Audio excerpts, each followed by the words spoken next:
નારી ઉત્તમ જીવનની નીવ. નમસ્કાર, આપ જોઈ રહ્યા છો ડે સ્પેશિયલ અને આપની સાથે હું છું વૈભવી. આજે આંતરરાષ્ટ્રીય મહિલા દિવસ અને જ્યારે મહિલાઓની વાત આવતી હોય ત્યારે એ તમામ વ્યક્તિઓની પોતાના કુટુંબની વાત હોય કે પછી પોતાના બાળકોની વાત હોય કે પછી ઘરના કોઈ પણ વ્યક્તિની વાત હોય, હંમેશા મહિલાઓ છે તે આગળ પડતી રહેતી હોય છે. પરંતુ જ્યારે પોતાની વાત આવતી હોય છે ત્યારે આ જ મહિલાઓ એવી છે કે ક્યાંક થોડી પાછળ પડી જતી હોય છે. અને એટલા જ માટે ડે સ્પેશિયલના કાર્યક્રમની અંદર ખાસ અમે મહિલાઓ તો ખાસ આજે આપને વાત કરાવવાના છે, તેમની સાથે ઘણું બધું જાણવાનું છે તેમની સાથે, પરંતુ તેની સાથે સાથે જ એક મહિલા તરીકે પોતાની કાળજી રાખવી પણ કેટલી જરૂરી છે અને કઈ રીતે કાળજી રાખવી જરૂરી છે તેના વિશે પણ આજે સમજવાનો પ્રયત્ન કરવાનો છે. અને આ તમામ મહિલાઓ માટે આ ખાસ કાર્યક્રમ છે આજનો, કે જેથી આ તમામ મહિલાઓ જે આ માધ્યમ થકી જોઈ રહી છે તેઓ પણ એ સમજે કે પોતાના શરીરની કાળજી, પોતાની કાળજી રાખવી પણ કેટલી જરૂરી છે. તેના માટે જ આજે આપણે ખાસ ચર્ચા કરવાની છે. ચર્ચા માટે મારી સાથે અત્યારે જોડાઈ ગયા છે ડૉક્ટર જાનકી દેસાઈ, કે જેઓ કન્સલ્ટિંગ ગાયનેકોલોજિસ્ટ, મેનોપોઝ સ્પેશિયાલિસ્ટ છે અને જેઓ અપોલો CBCCમાં અત્યારે સેવા પણ આપી રહ્યા છે અને મેનોપોઝને લગતી જે તમામ સમસ્યાઓ છે તેના નિવારણ માટેની તેઓ અત્યારે હાલ સેવા આપી રહ્યા છે. Doctor Janaki, welcome today special. આપણી સાથે ડૉક્ટર શુભા સિન્હા પણ જોડાઈ ગયા છે. ડૉક્ટર શુભા, કે જેઓ અત્યારે કન્સલ્ટન્ટ બ્રેસ્ટ એન્ડ એન્કોપ્લાસ્ટિક સર્જરી ખાસ કરીને તેમાં તેઓ સેવા આપી રહ્યા છે અને તેની સાથે સાથે જ 14 વર્ષનો બહોળો એક્સપિરિયન્સ પણ તેઓ ધરાવી રહ્યા છે. Doctor Shubha, welcome today special. આપણી સાથે અત્યારે ડૉક્ટર સ્વાતિ શાહ પણ જોડાઈ ગયા છે. ડૉક્ટર સ્વાતિ, કે જેઓ રોબોટિક યુરો એન્ડ ગાયનેક સર્જન છે, સાથે જ તેઓ પણ 15 વર્ષનો બહોળો અનુભવ આ ફિલ્ડની અંદર ધરાવે છે. ગાયનેક સર્જરીનો અનુભવ તેઓ ધરાવે છે 15 વર્ષનો. તેની સાથે સાથે તેઓ 10 વર્ષનો બહોળો અનુભવ ધરાવે છે રોબોટિક સર્જરી અને હાઈટેક સર્જરીનો. ડૉક્ટર સ્વાતિ, આપનું પણ સ્વાગત છે ડે સ્પેશિયલની અંદર. બિલકુલ ડૉક્ટર જાનકી, જ્યારે પણ આપણે મહિલાઓની વાત કરતા હોઈએ છીએ ને, શરૂઆતમાં જ મેં કહ્યું એમ કે પોતાના બાળકોનું ધ્યાન હોય, પોતાના પરિવારનું ધ્યાન હોય ત્યારે હંમેશાથી મહિલાઓ આગળ રહેતી હોય છે, પરંતુ પોતાનું ધ્યાન જ્યારે રાખવાની વાત આવી ત્યારે મહિલાઓ થોડી પાછળ પડતી હોય છે. અને એટલા જ માટે ખાસ આજે મહિલાઓની ફેમિલિન હાઇજીનની વાત હોય તેના વિશે ખાસ આજે આપણે ચર્ચા કરી રહ્યા છીએ. ત્યારે ડૉક્ટર, એક સવાલ એ ઊભો થાય છે, સામાન્ય રીતે તમામ મહિલાઓને પણ એ સવાલ થતો હશે કે ઘણી વખત મહિલાઓની પીરિયડ્સને લગતા ઘણા બધા ઇશ્યુઝ થતા હોય છે, પછી એ ઇરેગ્યુલર પીરિયડ્સ હોય કે પછી પેઇનફુલ પીરિયડ્સ હોય, ત્યારે આ જે સમસ્યા છે તે શા માટે થતી હોય છે?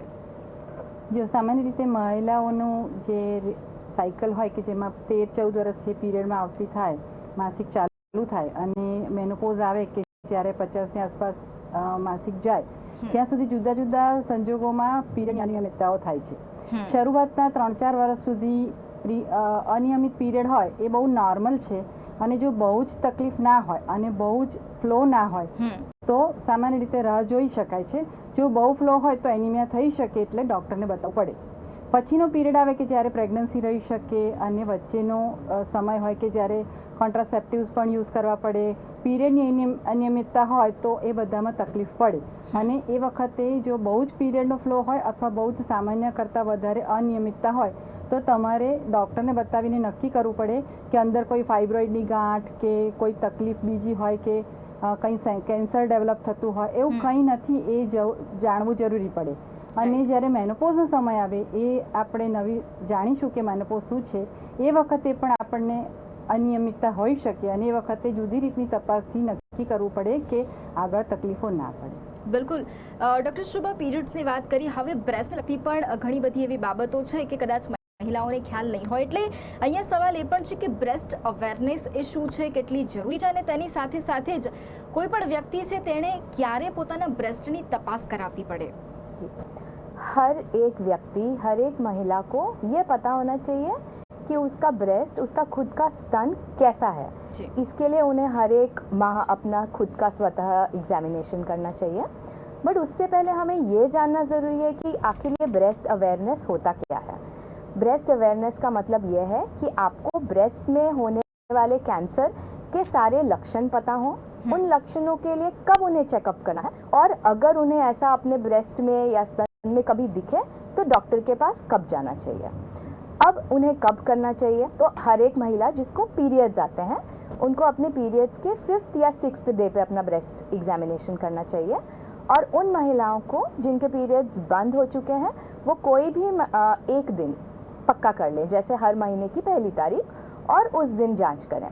पर यह जो ब्रेस्ट अवेयरनेस है, ये सिर्फ महिलाओं को नहीं, पुरुषों को भी ब्रेस्ट अवेयर होना चाहिए। महिलाओं जितना हर एक, भले वो हर एक माह अपने ब्रेस्ट की ना एग्जामिनेशन करें, बट उन्हें भी पता होना चाहिए कि ब्रेस्ट कैंसर के लक्षण क्या होते हैं, और अगर कुछ भी उन्हें चेंज लगे तो तुरंत डॉक्टर के पास जाएं।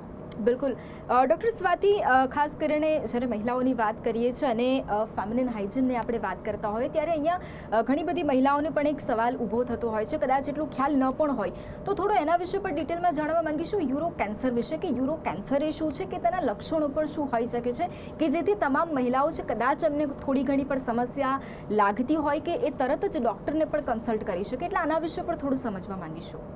यूरो कैंसर का अर्थ है कि पेशाब के रास्ते का कोई कैंसर, यानी कि किडनी कैंसर या पेशाब की थैली का कैंसर।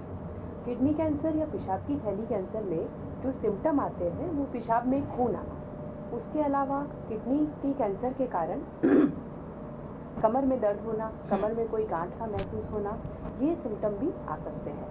पेशाब की थैली के कैंसर के कारण पेशाब की बार बार जाने की ज़रूरत पड़ना भी एक उसका सिम्टम हो सकता है। आज की डेट में किडनी के कैंसर ज़्यादातर कोई और बीमारी के लिए किए गए अल्ट्रासाउंड या फिर सीटी स्कैन के दौरान ही पकड़ में आते हैं, और ज़्यादातर मरीज़ छोटी गांठ पे टाइम में ही उसको पकड़ पाते हैं। इसके अलावा प्रोस्टेट कैंसर, जो कि पुरुषों में होता है, एक आम कैंसर है जो कि एक यूरो कैंसर है। इसकी बात महिलाओं को जानना इसलिए ज़रूरी है कि वो पुरुषों में होने वाला एक कॉमन कैंसर है, और उसको पकड़ने के लिए 50 साल के बाद हर पुरुष को एक PSA नाम का ब्लड टेस्ट कराना चाहिए। બિલકુલ ડૉક્ટર જાનકી, થોડી જ એ વાતમાં થોડું આપણે આગળ વધીએ તો તમે જે રીતે ઇરેગ્યુલર પીરિયડ્સની વાત કરી, પેઇનફુલ પીરિયડ્સની વાત કરી, તો હવે ઘણી બધી સ્ત્રીઓને ઘણા બધા સવાલ હશે કે મેનોપોઝ છે એ શું છે, મેનોપોઝ એ પણ શું છે, એટલે થોડું એના વિશે પણ ડિટેલમાં સમજવા માંગીશું કે મેનોપોઝની એક એવરેજ જે એજ હોય છે તે શું હોય છે અને અર્લી મેનોપોઝ શું હોય છે? જો મેનોપોઝ શું છે, કેટલી બધી મહિલાઓને ખબર નથી હતી, કેટલા બધા છોકરાઓને, બાળકોને અને ઘણી બધી યુવતીઓને પણ ખબર નથી હતી કે મેનોપોઝ શું છે। હવે એના કારણે શું, ફેમિલીમાં કોઈક પ્રોબ્લેમ થતો હોય તો એ લોકોને ખબર જ ના પડે કે આ મેનોપોઝના કારણે આટલા બધા પ્રોબ્લેમ થઈ રહ્યા છે। તો મેનોપોઝ એટલે એ ઉંમર જે 50ની આસપાસની આવે, અને સામાન્ય રીતે જે સ્ત્રીઓને 13 વર્ષથી શરૂ કરીને 50 વર્ષ સુધી પીરિયડ્સ આવે, એટલે કે સામાન્ય માસિક આવે। લગભગ 47થી 49ની વયની સુધીમાં આ પીરિયડ બંધ થઈ જાય, જેને 1 વર્ષ માટે જો સામાન્ય રીતે માસિક ન આવે તો મેનોપોઝ આવ્યો કહેવાય, અને આના પછીના બધા જ વર્ષો એ વ્યક્તિ મેનોપોઝમાં કહેવાય। એટલે સામાન્ય રીતે 40 વર્ષ પછી એવા ઓવરીઝ એટલે કે અંડાશયમાં એટલા બધા ચેન્જીસ આવે કે ઇસ્ટ્રોજન અને પ્રોજેસ્ટેરોનનું લેવલ ઓછું થતું જાય, અને ધીરે ધીરે અંડાશય હોય એમાંથી ઈંડું નીકળતું એટલે કે ઓવમ બનતું બંધ થઈ જાય અને મેનોપોઝ આવી જાય। એટલે એ વ્યક્તિ, એ સ્ત્રી પછી બાળકને જન્મ આપી શકે, અને અમુક સિમ્ટમ્સ આવે કે જેથી એને ખબર પડે કે હવે એને મેનોપોઝ આવી રહ્યો છે, એને પેરીમેનોપોઝ કહેવાય। એટલે એ સિમ્ટમ્સને કારણે એ વ્યક્તિને એવી ખબર પડે કે મને થોડીક તકલીફો થઈ રહી છે, જેમ કે સૌથી પહેલાં માસિકની અનિયમિતતા ચાલુ થાય, રાત્રે ઊંઘ ના આવે, ગભરામણ થતી એવું લાગે, કારણ વિના ગુસ્સો આવી જાય, એન્ઝાયટી થાય। તો એ વખતે સામાન્ય રીતે ફેમિલીમાં કોઈને ખબર પડે નહીં કે આ વ્યક્તિ કેમ જુદી જ રીતે વર્તી રહી છે, કારણ કે એ લેડીને એવું લાગે કે જાણે પોતે જ બદલાઈ ગઈ છે। એટલે એ સંજોગોમાં જો ફેમિલીનો સપોર્ટ હોય અને ડૉક્ટરને મળે તો એ વસ્તુઓમાં તમે સપોર્ટ કરી શકો ડૉક્ટર તરીકે, અને અમે એવી રીતે એ લોકોને સપોર્ટ કરીએ કે ફેમિલીની સાથે લઈને એની ક્વોલિટી ઓફ લાઈફ ઇમ્પ્રૂવ કરી શકાય। બિલકુલ ડૉક્ટર શુભા, ઘણી બધી મહિલાઓ છે, કદાચ એ હું પોતે પણ હોઉં, કદાચ મારી ફ્રેન્ડ્સ પણ હોય, અને તમારી આજુબાજુની પણ ઘણી મહિલાઓ હશે કે આ સવાલ લઈને હંમેશા આવતી હશે કે કેવા પ્રકારની બ્રા પહેરવાથી કેન્સરનો કોઝ થઈ શકે છે, અને તેની સાથે સાથે બીજો પણ એક બહુ જ સામાન્ય સવાલ તમામ ફિમેલ્સના મનમાં એ આવતો હશે કે મારા કુટુંબમાં કદાચ કોઈને બ્રેસ્ટ કેન્સર નથી તો મને પણ ન થાય, તો આવા સવાલો પણ મનમાં આવતા હોય છે, તો આનો શું જવાબ? जी बिल्कुल वैभवी, ये बहुत ही कॉमन मिथ है। कई बार हमारे पास व्हाट्सएप पर मैसेजेस आते हैं कि ब्लैक, काले रंग की ब्रा ना पहने, अंडरवायर ब्रा ना पहने, इससे कैंसर हो जाएगा।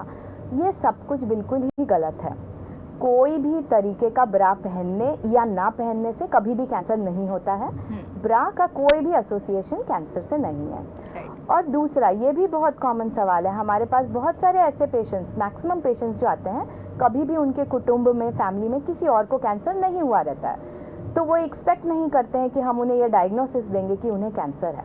ऑफ कोर्स जिनके फैमिली में कैंसर हुआ है, जिनके किसी रिश्तेदारों में, उनका रिस्क और लोगों से ज़रूर बढ़ जाता है कैंसर होने का। बट हमारे पास जितने भी पेशेंट आते हैं 90% वो वैसे होते हैं जिनकी फैमिली में किसी को भी कैंसर नहीं हुआ रहता है। तो आपका सबसे बड़ा रिस्क फीमेल होना ही ब्रेस्ट कैंसर का है। आपके पास ब्रेस्ट है, आपको कैंसर हो सकता है। अगर आपकी फैमिली में है या नहीं है, ये इस पर डिपेंडेंट नहीं है। બિલકુલ ડૉક્ટર, ખાસ કરીને બીજો પણ એક સવાલ મનમાં જે રીતે આપણે યુરો કેન્સરની વાત કરી રહ્યા હતા, ત્યારે ઘણી બધી મહિલાઓ એવી પણ હશે કે કદાચ તમને એટલું ડિટેલમાં ખ્યાલ નહીં હોય, આજે જે રીતે તમે જાણકારી આપી રહ્યા છો ત્યારે દરેક મહિલાઓને ખ્યાલ પણ આવ્યો હશે કે એ કદાચ ઘણી બધી સમસ્યાઓ સામે ઝઝૂમી રહી છે પણ તેમને ખ્યાલ નથી. સો યુરો કેન્સરના લક્ષણોની આપણે વાત કરી, એના પ્રકારો વિશે થોડું સમજ્યું. હવે એના માટેના કેવા ટેસ્ટ જરૂરી છે અને તેની સાથે સાથે જ જો એના માટેના ટેસ્ટ જરૂરી હોય અને જો ખબર પડે કે આ પ્રકારની કોઈ સમસ્યા છે તો એની ટ્રીટમેન્ટ કેવી છે, સારવાર કઈ રીતે લઈ શકાય છે? यूरो कैंसर में जैसे पहले किडनी कैंसर की बात करें, किडनी की गांठ आजकल ज़्यादा टाइम में सीटी स्कैन पर ही पकड़ में आ जाती है, इसमें बायोप्सी की ज़्यादातर ज़रूरत नहीं रहती है। बायोप्सी हम कुछ ही केसेस में करते हैं, जैसे कि अगर हमें फैला हुआ कैंसर मिले या फिर उसमें किडनी की गांठ में हमें टीबी होने का शक हो। अदरवाइज बिना बायोप्सी के सीटी स्कैन के बेसिस पे ही उसका ट्रीटमेंट किया जाता है। क्योंकि ज़्यादातर मरीज छोटी गांठ के साथ में आते हैं, तो पार्शियल नेफ्रेक्टमी यानी कि आंशिक नेफ्रेक्टमी, जिसमें किडनी को बचाया जा सकता है, सिर्फ ट्यूमर को निकाला जाता है, ऐसी सर्जरी की जाती है। जिनका गांठ बड़ा हो तो उसमें रेडिकल नेफ्रेक्टमी की जाती है। ये दोनों ही सर्जरी मिनिमल एक्सेस यानी कि दूरबीन से की जा सकती है। दूरबीन में एक तो लैप्रोस्कोपिक सर्जरी कहते हैं और दूसरा होता है रोबोटिक सर्जरी, जो कि एक एडवांस्ड फॉर्म सर्जरी है मिनिमल एक्सेस में, जिसमें एक कैमरा रहता है, high definition 3D 10 times magnified, और स्पेशल इंस्ट्रूमेंट्स रहते हैं जो कि फ्लेक्सिबल रहते हैं। इसकी मदद से ये जो किडनी बचाने वाली सर्जरी है वो काफ़ी ही प्रिसाइज और एक्यूरेट हो जाती है। और पेशेंट को फ़ायदा ये रहता है कि पूरा सर्जरी छोटे छोटे होल्स से हो जाता है, पेशेंट 2 दिन में ही अपने घर चले जाते हैं। उसके अलावा जो पेशाब की थैली का कैंसर है, उसके लिए जांच में एक TURBT नाम का प्रोसीजर किया जाता है, सीटी स्कैन किया जाता है, और उस हिसाब से ज़रूरत पड़ने पे ऑपरेशन, जिसमें कि पेशाब की थैली निकाली जाती है, पर साथ ही पेशाब की थैली को फिर से बनाना पॉसिबल है, जिसे हम नियो ब्लैडर बोलते हैं। हाथों से ही नई थैली बनाकर उसको वहीं के वहीं फिट करते हैं और पेशेंट अपना पेशाब नॉर्मल तरीके से कर पाते हैं। तीसरा कैंसर प्रोस्टेट कैंसर, जिसमें पहले बायोप्सी की जाती है और स्पेशल टेस्ट जिसे हम PSMA पेट स्कैन बोलते हैं वो किया जाता है। उसके हिसाब से अगर बीमारी शुरुआती हो, सेकंड स्टेज तक हो, तो उसमें ऑपरेशन करते हैं। ये ऑपरेशन भी रोबोटिक सर्जरी से करने से उसके कई लाभ होते हैं। पेशेंट अपने घर जल्दी जा सकते हैं, पेशाब में कंट्रोल अच्छा रहता है और बीमारी यानी कि कैंसर की बीमारी से काफ़ी जल्दी रिलीफ मिल जाता है। બિલકુલ. ડૉક્ટર જાનકી, અહીંયા થોડું આગળ થોડું સમજીએ પીરિયડ્સને લગતી જે સમસ્યા છે, મેનોપોઝને લગતી જે સમસ્યાઓ છે તેના વિશે. તો જે અર્લી મેનોપોઝ છે તો તેમાં શું ખરેખર સારવાર જરૂરી છે? કારણ કે ઘણી બધી મહિલાઓ છે જેને આ પ્રશ્ન હશે, દરેક ઘરમાં આ પ્રશ્ન હશે. અને બીજો એક સવાલ એ છે કે મેનોપોઝ માટે ખાસ તેના જે સિમ્પટમ્સ છે જો તેને ઓળખવા હોય તો કઈ રીતે ઓળખી શકાય? હવે સામાન્ય રીતના આપણે જાણ્યું કે મેનોપોઝ આવે છે 47 to 49, એટલે કે 47થી 49ની વચ્ચે. પણ ઘણી વખત એવું થાય કે 40ની આસપાસ કે એનાથી પહેલાં પણ પીરિયડ જતો રહે, એટલે કે માસિક બંધ થઈ જાય. સામાન્ય રીતે સર્જરી કરી હોય, યુટ્રસની ઓવરીની સાથે નીકાળી હોય કે અથવા કેમોથેરાપી આપી હોય, એવા સંજોગોમાં તો એ વ્યક્તિને, એ મહિલાને પોતાને પણ ખબર હોય કે મને મેનોપોઝ હવે આવી જશે અને એને ખબર હોય કે મારે આગળ એની ટ્રીટમેન્ટ કરવાની છે, કારણ કે ડૉક્ટરે કહ્યું હોય. પણ બાકીના સંજોગોમાં કે જેને પોતાને ખબર નથી અને 40 વર્ષે જેને માસિક બંધ થઈ જાય છે, તો એમાં ઘણી બધી સ્ત્રીઓ એવું વિચારે છે કે ચલો શાંતિ થઈ ગઈ, હવે આ દર મહિનાની મગજમારી ગઈ. એવું વિચારવાનો અર્થ નથી, કારણ કે જ્યારે પ્રીમેચ્યોર મેનોપોઝ એટલે કે મેનોપોઝ 40થી પહેલાં આવી જાય એ સંજોગોમાં શરીરના બધા જ અંગો ઉપર અસર થાય છે, કારણ કે ઇસ્ટ્રોજન રિસેપ્ટર્સ કે જે વાળથી શરૂ કરીને પગના નખ સુધી અવેલેબલ છે એની ઇફેક્ટ, જેની પોઝિટિવ ઇફેક્ટ દરેક અંગ ઉપર છે. એટલે કે તમારા વાળ ખરાબ થઈ શકે છે, જો વહેલો મેનોપોઝ આવી જાય તો સ્કિન ખરાબ થઈ શકે છે, ઓસ્ટિયોપોરોસિસ થઈ શકે છે, હાર્ટ ઉપર અસર થઈ શકે છે, બોન્સ ઉપર અસર થઈ શકે છે. એ સંજોગોમાં જો પહેલેથી ખબર હોય કે તમને પ્રીમેચ્યોર મેનોપોઝ આવી રહ્યો છે અથવા આવી ગયો છે, તો અમે મેનોપોઝ સ્પેશિયાલિસ્ટ ડૉક્ટર તમને હોર્મોન રિપ્લેસમેન્ટ થેરાપી, જેને MHT હવે કહીએ છીએ, મેનોપોઝ હોર્મોન થેરાપી, તેનાથી દર મહિને અમુક દવાઓ આપીને આ બધી સાઇડ ઇફેક્ટને દૂર કરી શકાય છે અને નોર્મલ જિંદગી જે બીજી નોર્મલ સ્ત્રીઓ 50 વર્ષ સુધી મેનોપોઝ વિના જીવતી હોય એવી જીવી શકાય છે. અને એના લાભ એ રીતે છે કે વજાઇનલ ઇફેક્ટ પણ હોય મેનોપોઝની, અને જેના કારણે સેક્સ્યુઅલ પ્રોબ્લેમ્સ પણ થઈ શકે છે, ઓસ્ટિયોપોરોસિસ થઈ શકે છે અને સ્કિનના પ્રોબ્લેમ એ બધું જ પ્રિવેન્ટ થઈ શકે છે. અને ઇમોશનલ ઇશ્યુઝ તો એટલા બધા થાય કે એ વ્યક્તિને એમ લાગે કે છેક સુસાઇડ સુધીનો વિચાર કરી શકે છે વ્યક્તિ, એટલું ખરાબ પ્રીમેચ્યોર મેનોપોઝ લાવી શકે છે. એટલે એ સંજોગોમાં જો કોઈને પણ એવું લાગતું હોય કે મારા પીરિયડ્સ બહુ જ ઓછા થઈ ગયા છે અથવા બહુ જ અનિયમિત થઈ ગયા છે અને મને ગુસ્સો આવી રહ્યો છે, ગભરામણ થઈ રહી છે, હોટ ફ્લેશિસ એટલે કે અડધી રાતે ગભરામણ થઈ જાય અને પરસેવાના રેલા થઈ જાય અને 10-15 મિનિટ પછી બધું નોર્મલ થાય, એવું કાંઈ પણ થતું હોય તો ભલે 35 વર્ષ 37 વર્ષ કોઈ પણ સ્ત્રીએ તરત ડૉક્ટરને બતાવીને એની ટ્રીટમેન્ટ ચાલુ કરાવવી જોઈએ. બિલકુલ. ડૉક્ટર શુભા, જે રીતે આપણે બ્રેસ્ટ વિશે પણ થોડી વાત કરી, તમે ઘણી બધી મહિલાઓ છે, ફિમેલ છે, જે યુવાનો છે, તેમને પણ થોડી તમે સમજ આપી છે. હવે એક સવાલ એ પણ છે કે કદાચ બહુ ઓછા લોકોને પણ એના વિશે ખ્યાલ હશે, તો જે સ્ક્રીનિંગ જે મેમોગ્રાફી છે તે તમામ મહિલાઓ માટે પણ આ સમજવું પડે, એ ક્યારે કરાવવી પડે, શા માટે એ જરૂરી છે? हमने यह देखा है कि हमारे पास बहुत सारी महिलाएं मैमोग्राम करवा के आते हैं और हमने देखा है कि 25 साल 26 साल की लड़कियां मैमोग्राफी के रिपोर्ट के साथ आती हैं. तो नहीं कराना है आपको. मैमोग्राफी करा के जब आप हमारे पास आते हैं कम उम्र में, हमें उससे कोई फ़ायदा नहीं मिलता है, पर आपको रेडिएशन ज़रूर मिल गया होता है. तो 40 इयर्स के एज में हमारा पहला स्क्रीनिंग मैमोग्राफी होता है.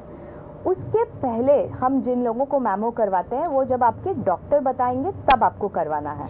हम उन्हें करवाते हैं जिन्हें बहुत हाई रिस्क है कैंसर होने का, विद पॉजिटिव फैमिली हिस्ट्री, या फिर डायग्नोस्ड केस है कैंसर का, वैसे करवाते हैं. अदरवाइज स्क्रीनिंग मैमोग्राफी जो है वो 40 साल की उम्र में ही करवाना है और उससे पहले नहीं करवाना है.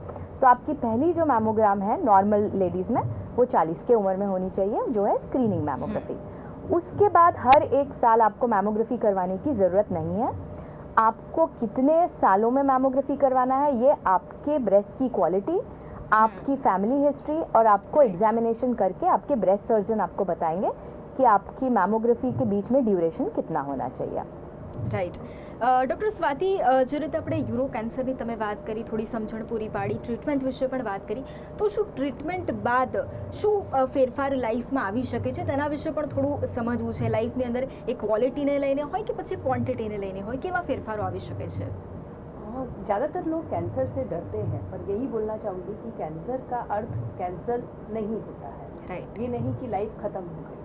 ये जो भी कैंसर्स की हमने बात करी, किडनी कैंसर है, पेशाब की थैली, किडनी कैंसर के रिजल्ट्स अप टू 95%, मतलब पेशेंट अपनी लाइफ, नॉर्मल लाइफ की क्वांटिटी जो है वो अप टू 95% लोग अपनी नॉर्मल लाइफ जीते हैं with maintain quality of life. उनकी लाइफ में कोई भी फर्क पड़ता नहीं है.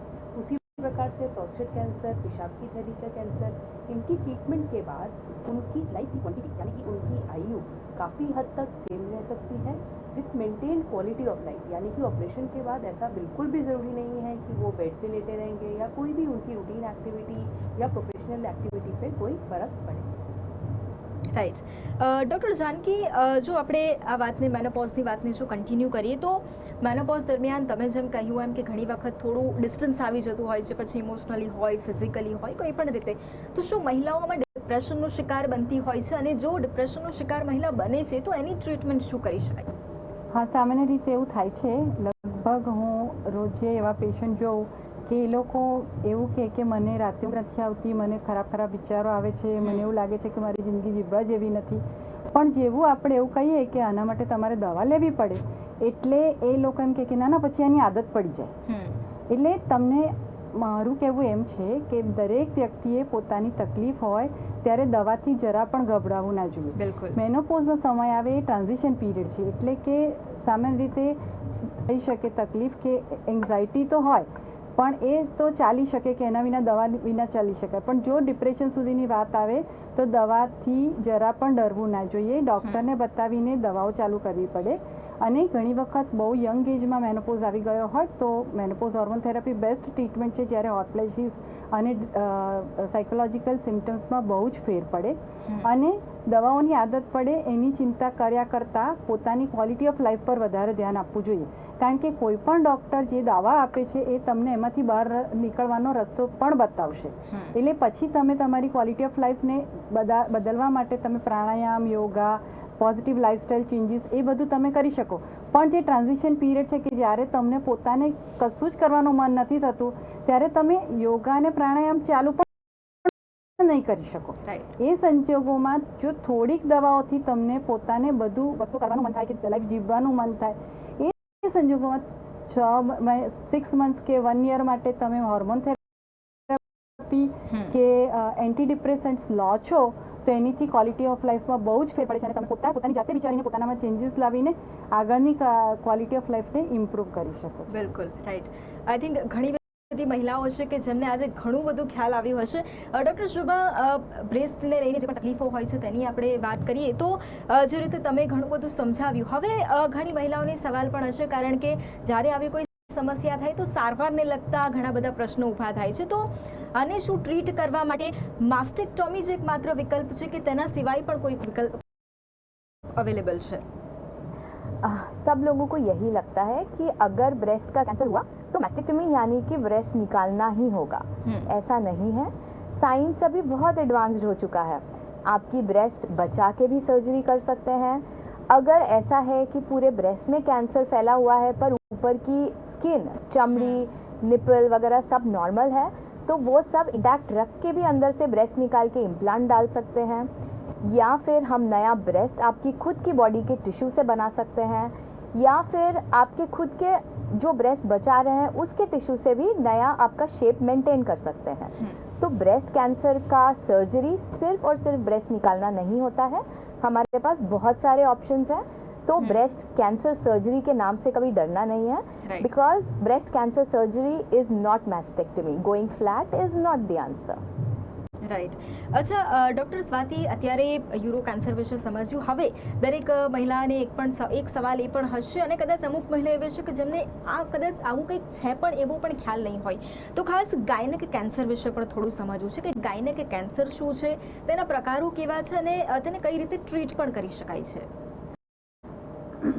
गायनेक कैंसर यानी कि गर्भाशय का कैंसर या अंडाशय का कैंसर. गर्भाशय कैंसर जिस प्रकार से डॉक्टर जानकी ने बात किया, ज़्यादातर लोगों को मेनोपॉज के बाद अगर ब्लीडिंग चालू हो जाए तो वो नॉर्मल नहीं है, उसको हम एबनॉर्मल ब्लीडिंग बोलते हैं. उसके अलावा ड्यूरिंग मेंस्ट्रुअल फेज जब पेशेंट नॉर्मल है तो भी अगर नॉर्मल ब्लीडिंग ज़्यादा ब्लीडिंग हो रही है तो वो गर्भाशय के कैंसर का सिम्टम हो सकता है. ऐसे में प्रॉपर जांच करानी चाहिए जिसमें कि अल्ट्रासाउंड किया जाता है, एमआरआई किया जाता है और जरूरत पड़ने पर ब्लीडिंग किया जाता है. गर्भाशय कैंसर की ट्रीटमेंट में रेडिकल हिस्टेक्टमी यानी कि गर्भाशय को उसके आसपास के टिश्यूज के साथ निकाला जाता है, जो कि नॉर्मल हिस्टेक्टमी से अलग होती है. इसलिए पहले पूरी जांच कराना जरूरी है, नहीं तो गर्भाशय निकालने के बाद पता चलेगा उसमें कैंसर है तो सेक की जरूरत जरूर ही पड़ेगी. ये ऑपरेशन लैप्रोस्कोपी या रोबोटिक सर्जरी से किया जा सकता है, जिसमें 2 ही दिन में पेशेंट को घर जाना पॉसिबल हो पाता है. दूसरा कैंसर है अंडाशय का कैंसर, जो कि ओवरी का कैंसर है, जिसमें ओवरी में गांठ या फिर पेट में पानी भर जाना कैंसर फैलने के कारण जैसे सिम्टम हो सकते हैं. ओवरी का कैंसर जिस भी स्टेज में हो उसका ट्रीटमेंट किया जा सकता है. अगर सिर्फ गांठ पता चलती है तो पहले अल्ट्रासाउंड और सीटी स्कैन किया जाता है.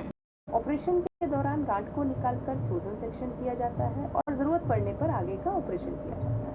अगर कैंसर फैला हुआ हो तो पूरे कैंसर को निकाला जाता है, जिसे हम साइटोरिडक्टिव सर्जरी कहते हैं, जिसमें से कि पूरे पेट में जितना कैंसर है उसे निकालकर पेट के अंदर कीमोथेरेपी, जिसे हाइपेक बोला जाता है, गर्म करके कीमोथेरेपी ऑपरेशन के दौरान के अंदर चलाई जाती है। इससे कैंसर को डायरेक्ट ही हम कीमो से पेट के अंदर ख़त्म करते हैं। इसको हाइड्रोपेक सर्जरी बोलते हैं, जो कि ओवरी कैंसर में यूज़ किया जाता है। બિલકુલ, તો ખાસ આજે ઘણી મહિલાઓ, આજે તો આંતરરાષ્ટ્રીય મહિલા દિવસ છે અને ચોક્કસપણે ઘણી મહિલાઓને ખ્યાલ આવ્યો હશે અને આજે કદાચ ઘણી મહિલાઓને પહેલી વખત કદાચ ઘણું બધું સાંભળ્યું હશે કે આવા પ્રકારની સમસ્યાઓ પણ અમને થાય છે અને ઘણું બધું સમજવા પણ મળ્યું હશે અને ખાસ તમામ મહિલાઓ છે કે આજે તમે તમામ મહિલાઓને ઘણું બધું સમજાવ્યું છે। ફેમિનિન હાઇજીનની આપણે વાત કરતા હોય, જાગૃતતાની આપણે વાત કરતા હોય, પરંતુ હજી પણ એ જાગૃતતા ક્યાંક મહિલાઓમાં ઓછી જોવા મળે છે, કારણ કે મહિલા એક વખત જ્યારે જવાબદારી સંભાળે છે ત્યારે તે પોતાની ફેમિલીની જવાબદારી સંભાળે, પોતાના બાળકોની જવાબદારી સંભાળે, પણ પોતાનું ધ્યાન નથી રાખતી। એટલે ચોક્કસપણે આજે ઘણી બધી મહિલાઓએ સમજી હશે કે પોતાનું ધ્યાન રાખવું પણ તેટલું જ જરૂરી છે। ડૉક્ટર જાનકી, ડૉક્ટર શુભા અને ડૉક્ટર સ્વાતિ અમારી સાથે આ ચર્ચામાં જોડાયા, આપનો આભાર, થેન્ક યુ વેરી મચ। તો બિલકુલ દર્શક મિત્રો, ડે સ્પેશિયલ કાર્યક્રમમાં હાલ બસ આટલું જ। ફરી મળીશું એક નવા વિષયની સાથે, ત્યાં